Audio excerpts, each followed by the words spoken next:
Hello and welcome. So, as many of us probably know, March is International Women's History, or it's just like Women's History Month, something along those lines. It's Celebrate Women Month. And I decided, hey, let's do a video about some of my favorite women authors. Now, I will say this was a little bit of a struggle for me. While I own a decent amount of books written by women authors, I haven't read a lot of them. And a lot of it is due to the fact that I don't really gravitate towards women authors. I've talked about this before, where I actually like the way a lot of storytelling is presented by male authors, but that doesn't mean I completely don't read any women authors. I do read some, and I have been working towards reading more, but a lot of the times the way that they decide to tell their stories, they don't always click with me, so I do struggle a bit in that field. But I thought, you know what, let's at least talk about the ones that I do know, that I do love, and I do enjoy reading. Now, this list is going to range from sci-fi fantasy to manga, just to give you guys an idea of where we're at. This list is also not going to be in any particular order. This isn't like a 10 to 1, because I actually only think there's 9 in this list. So it's just going to be just me talking about them. They're not in any order. I don't like, there's like maybe 1 or 2 I like more than others, but just so you guys know, I did not rank these. So let's go ahead and let's get started. So we're going to start out with an author that I think a lot of people are very familiar with, Martha Wells, with her Murderbot Diary series. Now, this is actually the series that has introduced me to Martha Wells's writing and whatnot, and I do have the interest in checking out her other series that she does have, but I will say Murderbot is the only series that I have actually actively read. I have not read everything that's currently out, because I have not read the most recent release, but definitely I love Martha, at least the sci-fi Martha, because like I said, I haven't tried her fantasy yet, and there's a possibility I might not like them, but whatever she puts in these books, gold.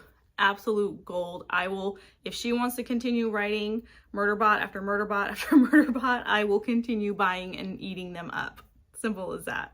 The next one on this list is actually going to be the only indie self-pub author that's on this list, because I realized the only other like 2 that I have by self-pub authors by women I have not read yet. So, but that would go to Rachel Alkis, the author of the Bounty Hunter series. This is actually the series that even got me into picking up self-pub books in general. So she holds a very special place in my heart, because if she had not written this series, I don't think I would have ever gotten around to diving into self-pub. And I appreciate that. And I've read her Lazarus series. She has a huge backlog of books that I just haven't gotten around to reading yet, and I would love to check them out. This one though is my absolute favorite. I love it so much. I want everybody else to read it so that she'll give me the last 2 books. You guys will never hear me not talk about this and try and convince you guys to read this so that I can get the last 2 books. Like, please buy them and read them and review them. I want the last books. Next up we have, which I forgot to tell you would be on this list, is a romance author, and that goes to Kresley Cole. Yes, this is the Immortals After Dark series. Obviously I have the whole set. I'm not going to hold up all like 18 books, but these are 2 of my favorites. The other one's like in my room, because I was like skimming through it the other, like last month or whatever. But Kresley, I can thank my best friend for introducing me to this series and to this author. The thing that I love about Kresley is her world building is fantastic. If she ever decided to just leave romance behind and go and write some wild paranormal fantasy world, she would blow people away. The intricacies of this world, the way she foreshadows and builds up and calls back to earlier incidents from, like, you can read that this is like what, book 17 or 18 in the series, and things happen in this and where you're like, that was hinted at in like book 6 or 7. And it's very common within her series to like come across stuff like that. Her world is so well planned out. The lore behind each of the different factions, because you've got like vampires and like demons and just everything you can think of, and it's just so intricately thought out, and it's beautiful. And like the romances, they're good. They're good. I enjoy a lot of the couples throughout this. I will say the first time I read through the series, I was very brutal with it because romance is not like my go-to. So I was very judgmental, I guess you could say, because I wasn't used to how romance is presented. But since going back through and rereading a couple of them and having explored romance more in general, I actually realized her couple building is actually fantastic, and I really, really do like that. So she is definitely like my number one top like favorite, followed by Ruby, which but her world building in general, like that's the thing that I love most about Kresley, is like her ability to build this world that she has created. It is just fantastic. Up next we have Miss Lois McMaster Bujold. So just to show you guys a couple of the covers here, these are all from her Penric and Desdemona series.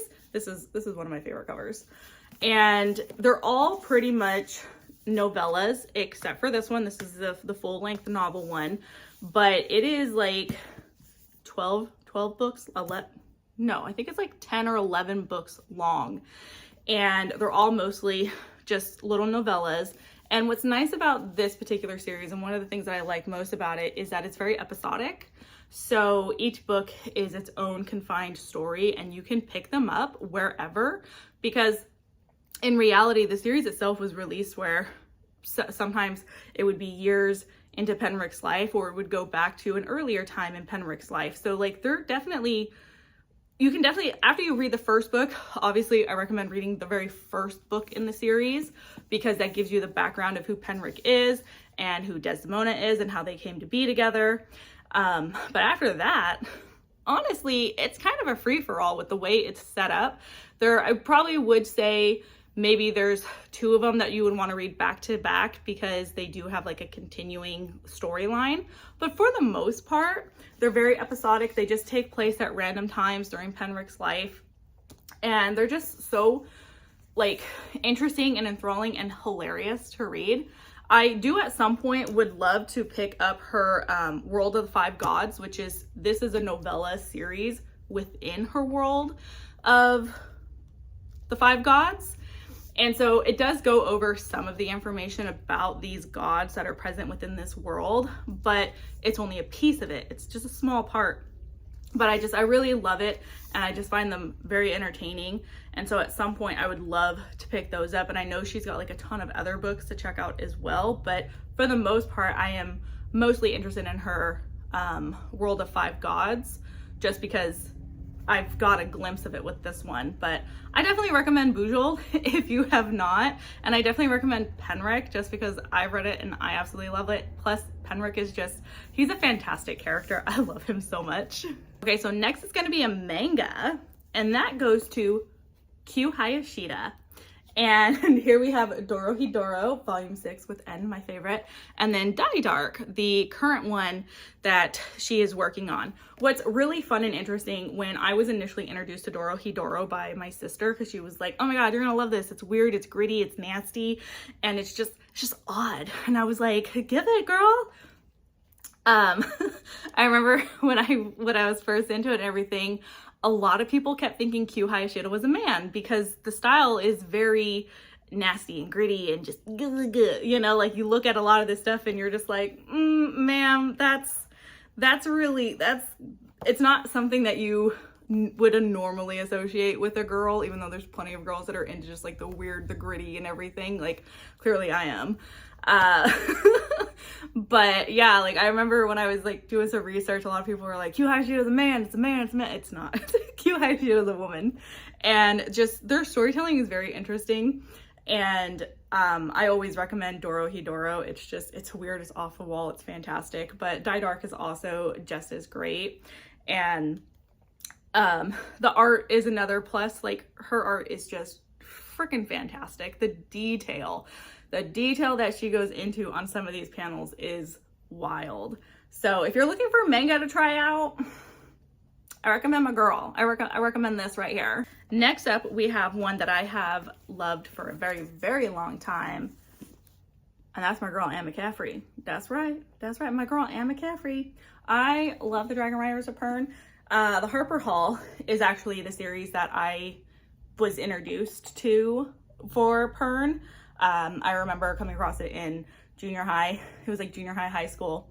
And I came across the first book, Dragon Song, with Mentally. And I was like, I'm Mentally. I want to be Mentally. And I fell in love with the entire trilogy. And then from there, you know, started reading the other ones and such. I have not read everything in the Dragon Riders of Pern series because back in high school, I didn't know it was that extensive. And they only had like the trilogy and then a couple of the other ones. I do sometimes think she gets more flack than necessary. There's a lot of people who, when they read Dragonflight, which is the very first in the Pern series, a lot of people have their own thoughts and opinions about the sexism and the misogyny and the rape. I think it's all a matter of how a scene is interpreted, and I think a lot of people have a very aggressive interpretation of it, whereas I have a different interpretation. But in the grand scheme of when you think of the time period of when she was writing these books, she was competing with men in a very man-dominated genre of sci-fi, which is really funny when you think about it, because isn't sci-fi like credited to a woman, Mary Shelley? You know, I think it's kind of interesting sometimes, but she was competing with a lot of men. And I do think she employed some writing ideas to compete with those men, because after a while within the series, a lot of those things that people have problems with do start to drop out of the series. They don't fully go away because they are a product of their time, but you know, it happens. You know, I can recognize the fact that there's some problematic stuff in these books, but it's definitely not to like the same lengths as like Anthony Pierce, for instance. Like, you guys ever read a book by that guy? Don't do that. It's bad. But you know, I will say the Pern series is actually the only series I have actually read by her. I have read her Arthurian book, Black Horses for the King. I believe that's the title, so along those lines. And it was really good. It was very informative on how horseshoes were made. It was kind of interesting. It was weird, but I loved it. But I'm a horse girl, so. But at some point, I would love to check out her Acorna series, as well as she's got like this unicorn series. And, you know, just to see what else she brings to the table. But her Pern series is what everybody knows her for. And I'm a fan, and that's just how it's going to be. At some point, I do plan on finishing reading out like the entire Pern series. But yeah, I love this woman's work. Now we're going to go back to another manga. And this is actually a group of 4 women. And that would be Clamp. Clamp is a group of 4 mangaka women who are all friends, who sat down one day and were like, let's write manga.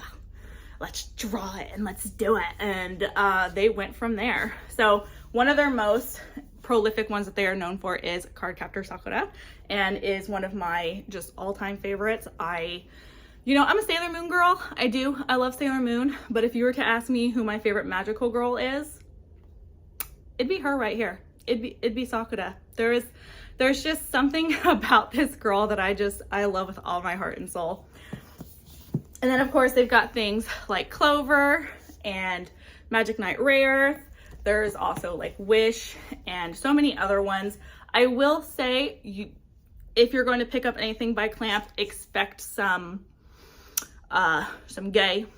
You're going to expect it. Like, I don't have a problem with it. I love it. I'm here for it. Also kind of expect some problematic storylines every now and then. They do like to do the age gap thing, just not in ways that we should be romanticizing, so to say. So, you know, do know that they have some very problematic stuff in their mangas, but they're very good. The art is always fantastic. The art is just, they blow you away with some of the stuff. I think Cardcaptors has some of the best art and the best intricate art that they release. And, you know, I'm here for it. Like I said, it's one of my all-time favorites. But yeah, definitely Clamp. We love a group of 4 friends who are just like, let's draw pictures. Next we have, and this is an author who you guys have probably seen on my page a lot if you've been here long enough, and that would go to Miss Madeline Miller. Miss Madeline. Circe, like, oh my god, am I showing you guys a different volume of Circe? I am. Oh my god, what? Is this like my 3rd volume of Circe? Yes. Am I gonna stop? No. But this was the first book I read by her. I love Circe. It is one of my top favorite books of all time. I love the way that she portrayed the story and how she expanded on it and gave more depth to it. And I highly recommend the audiobook for this one. I have never actually read Song of Achilles yet. You know, I'm gonna get there. I only own 2 different copies of it.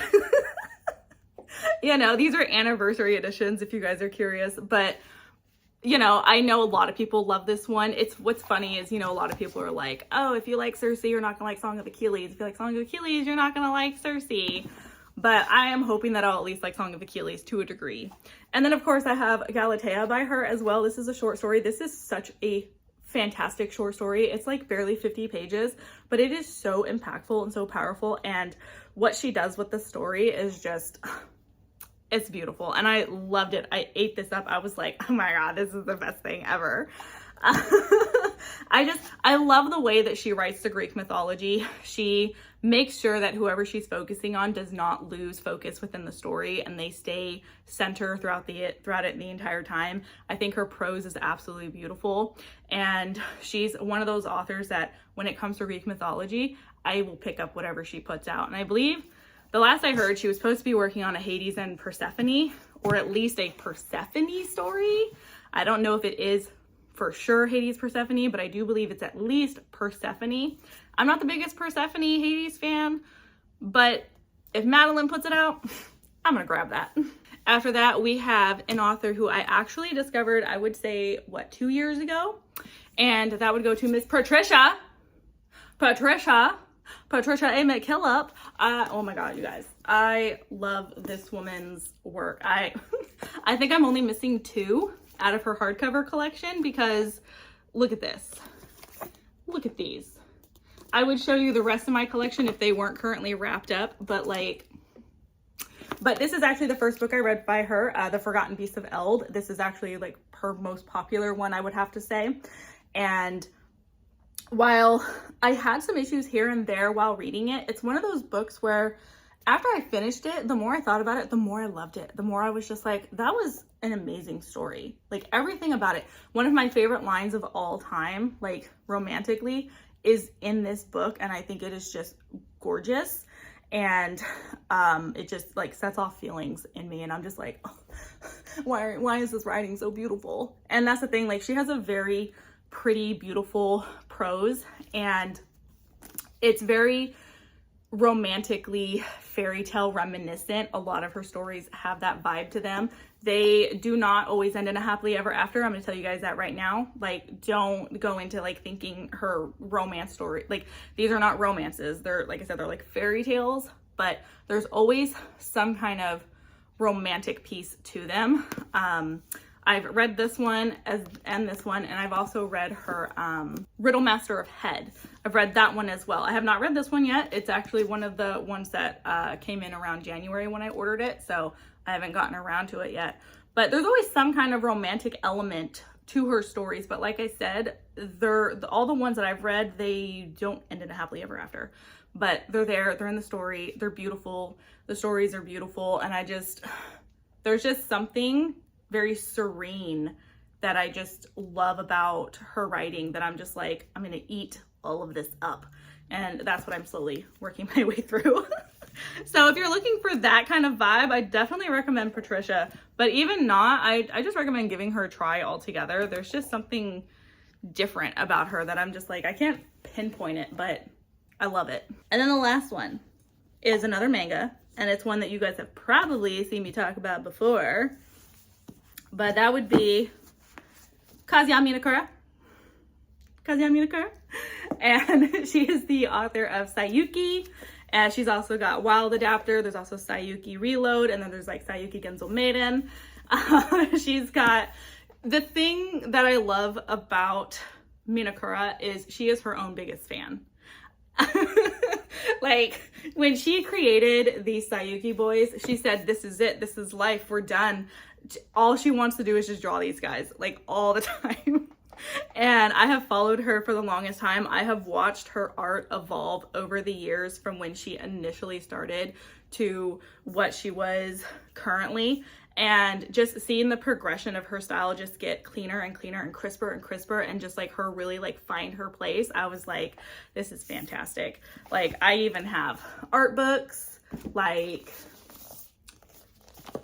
I don't play around. I have a collection of art prints, 52 art prints, a collection of 52 art prints. They're all like a good like 9 by 11 or a little bit bigger than that. I love them. I have special editions of Sayuki. You know, I love it. I love it so much. I think her storytelling is great. It's a little odd at times, but you know, I love it. And the big thing though is just seeing her just love herself and love her characters is one of my favorite things. I will say though, the only issue with like picking up Sayuki, especially if you pick up like the new remastered collector ones, it's only half the story, because the other half of the story is in Reload, and then the other half is in Genzo Maiden, and it's just like there's all these like sub-side stories, because she just kept going, because like I said, she made these characters and she was like, this is it, we're done, I don't need to do anything else.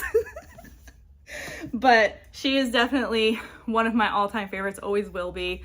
I love her work. I have so much Sayuki related merchandise. It's a little crazy sometimes, but yeah, so definitely recommend her if you guys want to check out manga as well.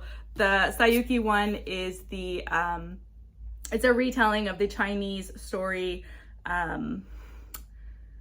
Into the West, something along those lines. I can't remember the proper name right now, but yeah, just I love it. It's great. It's got the demons.